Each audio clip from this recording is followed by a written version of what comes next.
ሰይጣን በእስራኤል ላይ ተነሳ የዳዊትንም ልብ አንቀሳቀሰው የሚል ቃል ታገኛላችሁና በጣም ነው የሚገርመው። እንዴት ያን የመሰለ ስፒሪቹዋል ማንነት ያለው የዳዊትን ልብ ሰይጣን ቀሰቀሰ፣ እንዴት አርጎ አንቀሳቀሰ የሚለው ሐሳብ በጣም የሚያደነጋግር ነው። ምክንያቱም እንደዚህ አይነቱንም ሰው ሰይጣን ይዋጋል እንደ ያስብላቸዋልና አንዳንዴ በምቾት ቀጠና ላይ ወይም በስኬት አካባቢ ያሉ ሰዎች ለመምረጥ የሚቸግራቸው ጊዜ አለ። በቃ ሁሉ ነገር ሲደላደል አንድ አይነት መልክና አንድ አይነት ውበት ሲኖረው አንዳንዴ ይቸገራሉ። እንደዚህ አይነት ስህተቶች ደግሞ ይመጣሉና ሰይጣን አንዳንዴ ያንቀሳቅሳል የሰዎችን ልብ። እግዚአብሔር ይጠብቀን። ኤኒዌይስ ሰይጣን የዳዊትን ልብ አንቀሳቀሰው። ከመሬት ተነስቶ ለምን ህዝቡን አልቆጥርም አለና የህዝብ ቆጠራ ለማድረግ ሲወስን በጣም የገረመኝ ከዛ በፊት እንደዚህ አይነት ነገር ላይኖረው ይችላል። የጽሩያ ልጅ የዳዊት የጦር ጀነራል የነበረው ኢዮአብ እንደ ንጉስ ሆይ በዚህ እጥፍ ቢሆን ክብሩ ለእግዚአብሔር ነው፣ ለምን ትቆጥራለህ? ችግር የለውም ቢቀርም ብሎ ሲከለክለው ትመለከታላችሁ። ነገር ግን የጽሩያ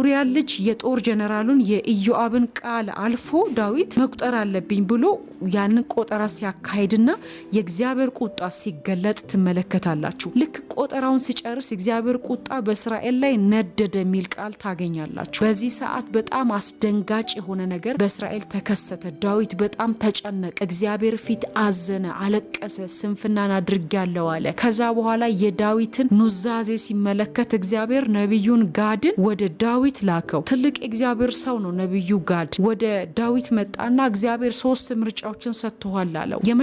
የመጀመሪያው የ3 ዓመት ረሃብ አለ። የ3 ወር ደግሞ ጦርነት አለ። ካልሆነ ደግሞ የ3 ቀን ቸነፈር ወይም እግዚአብሔር ቁጣ እንዲያልፍ ከሶስቱ ምረጥ ሲለው ትመለከታላችሁ። ከዛን ዳዊት ምንም ቢሆን እግዚአብሔር እጅ ይሻለኛል፣ ምህረቱ ታላቅ ነውና ቁጣውን ቢመጣ ምህረቱን ያስከትላል ብሎ እውነት እግዚአብሔር ቸር ስለሆነ እግዚአብሔርን መረጠ። ከዛ በኋላ የ3 ቀን የእግዚአብሔር የቁጣ በትር በእስራኤል ላይ አለፈ እና 70,000 ሰው በ3 ቀን ውስጥ ሲያልቅ ትመለከታላችሁ።